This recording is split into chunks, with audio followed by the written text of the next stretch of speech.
Motors. This is Motorhead Tech. If you're new to my channel, please subscribe and stay tuned for more crazy content. Don't forget to follow my Instagram and add me on Snapchat for other crazy content. In this week's video, I hope you guys are excited as me.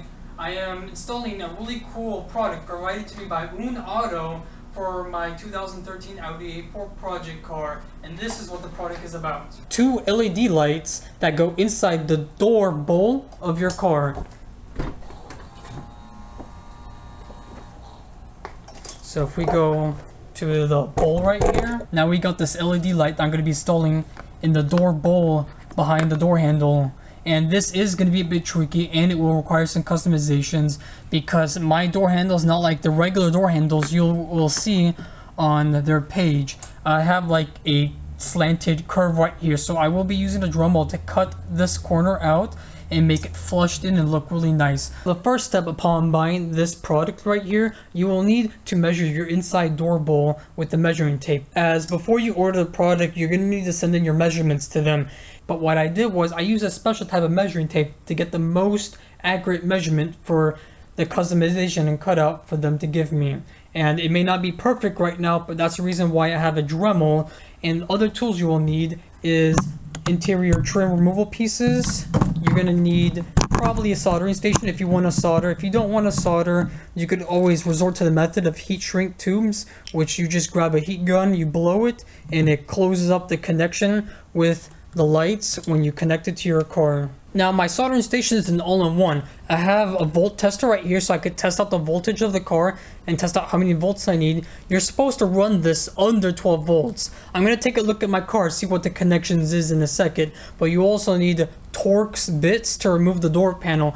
You may not know this, but this will make my installation a lot easier. You will see this red light right here in this car. So what I'm going to do is I'm going to test the voltage on that to see if it's good enough to connect the inside LED door lights in that door bowl. If you guys want to remove the door panels on this car, please watch my previous YouTube video in the upper right hand corner to view how to remove your entire interior of your car correctly. So I'm going to be fast forwarding this video for time purposes. We'll locate the door handle, which is this portion right here. We're going to locate the Torx and we're going to remove all those Torx screws out. Once you've done that, we're going to have to cut out this area with a Dremel. You can see the slope and a better angle from here. We're also going to be using this light connector to power on the AoonAuto LED light. Once the whole entire door handle assembly is removed, we can flip it upside down and we're going to locate back here a little pinhole, if you guys can see that. So we're going to gently tap that out with a hammer and a flathead screwdriver. You could really use anything, but this is just a pop that pin out of place easily. There we go, just a couple small hits and you're gonna start seeing that little piece popping out.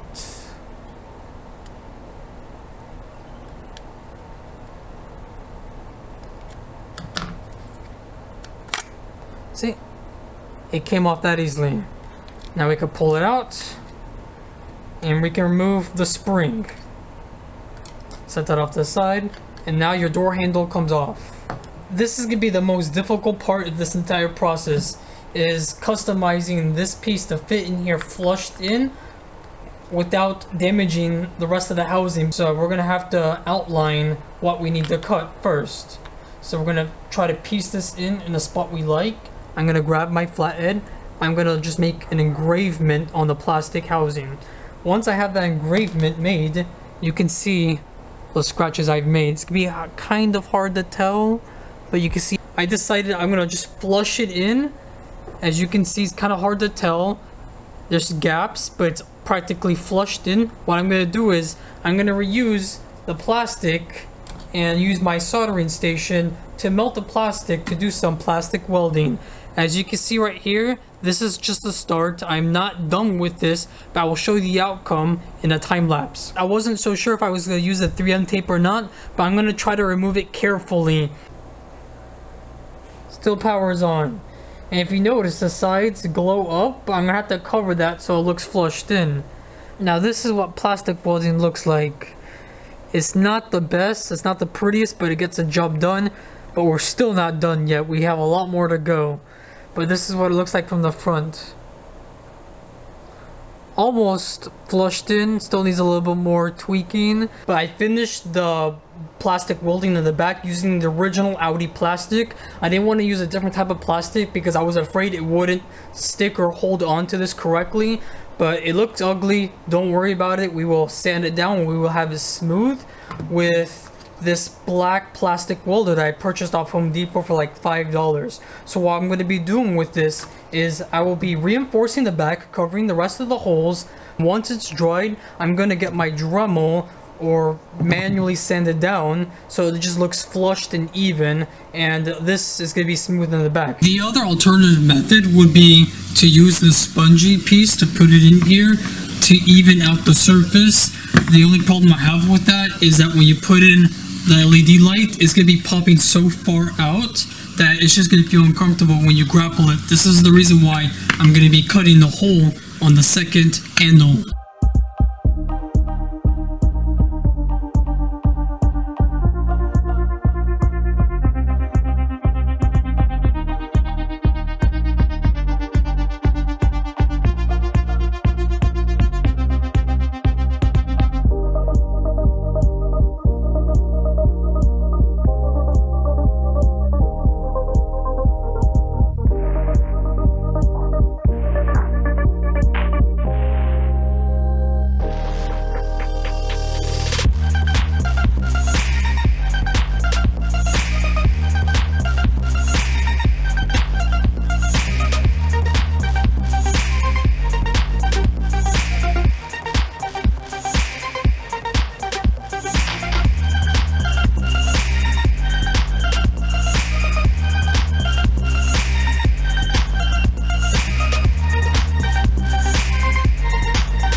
There are several different methods how to install these lights. For starters, you could use the foam that comes with it.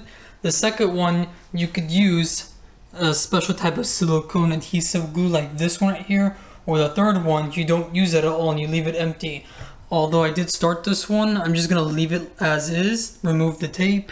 And this one, I'm going to clean it up, and that's it. We're done with closing off those gaps. And these are the products that I'm using. I'm not using the clear one though. I'm using the needles that came with the clear one to use it on the black one. I made my own attachment. As you can tell, if I take this apart, there is the needle that comes with it. And as you can tell, as from what the packaging says, precision tips. Now we're going to use my all-in-one micro soldering station to use the multimeter on it to test out the voltage. Grab the positive and we're going to grab the negative, and we're going to make sure we're running the right power to the light that's built into the car. You guys can see that light? That's the original Audi light right there.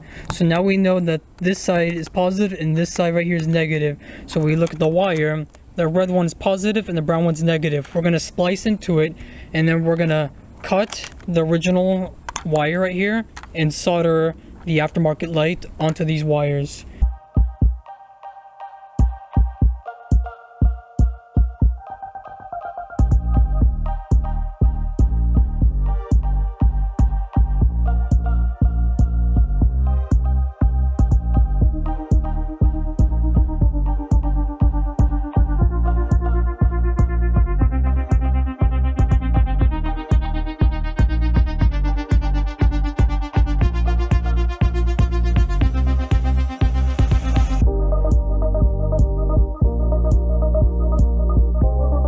This is the final outcome. Let's take a look at it.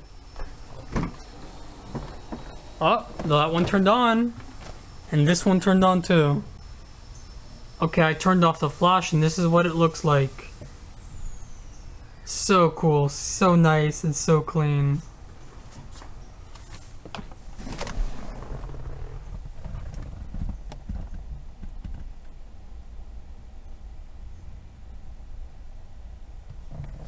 I hope you guys enjoyed this video. I hope this video has been very helpful. Don't forget to like, subscribe, and share this video. And don't forget to show support on AoonAuto's page and buy their products. Anyways, peace out. Have a good one. I'll see you in the next one.